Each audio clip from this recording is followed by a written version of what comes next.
I've always been a big fan of what's called like the Ching. It's a Chinese kind of form of divination. You use coins, toss them. Based on the tosses, you get to create these hexagrams. And then you read the hexagram, and sometimes you'll have two readings. Sometimes you'll just have one, but often you'll have two. When it's just one, just read it. When there's two, what it's showing you is initially it's going to be this way, and then over time it's going to end up in this other way.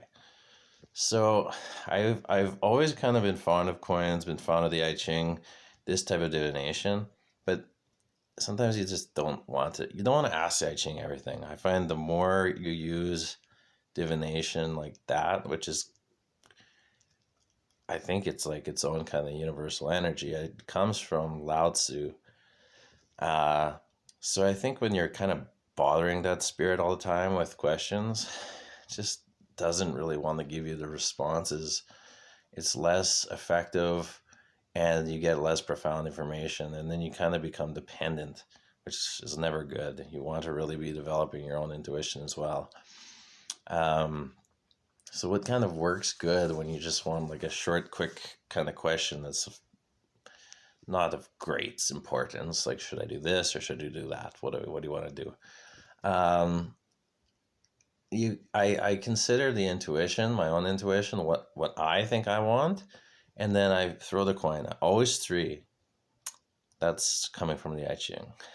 Three. It's best of three. You can think of it like that. Throw three similar coins.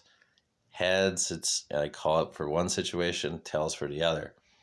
So when I see that the coin is going in the direction of my intuition, and my intuition I usually give to heads, or I give this, let's say the situation that has more energy, like requiring more effort, that being yang, heads is yang. So let's say like, should I go out or stay in?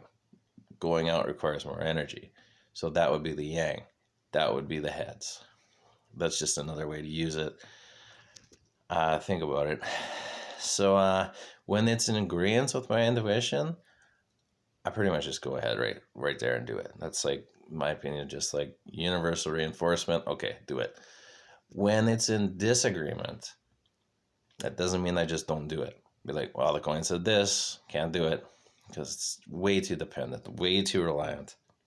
I think it's just the wrong way to do it. And you know, I'm using coins for a long time. Like, there was times in my life where I just followed the coin, and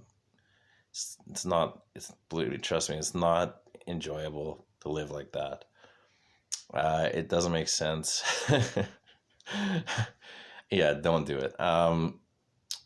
Yeah, so I take that as a reflection. Just like sit back, be like, pull yourself in, kind of give yourself like 5-10 minutes to kind of reconsider, analyze, and then make a decision with that advice of the coin kind of just there. Just like you take that advice into consideration, you make a decision, you go ahead with the intuition, it still feels right to do it. If not, don't do it.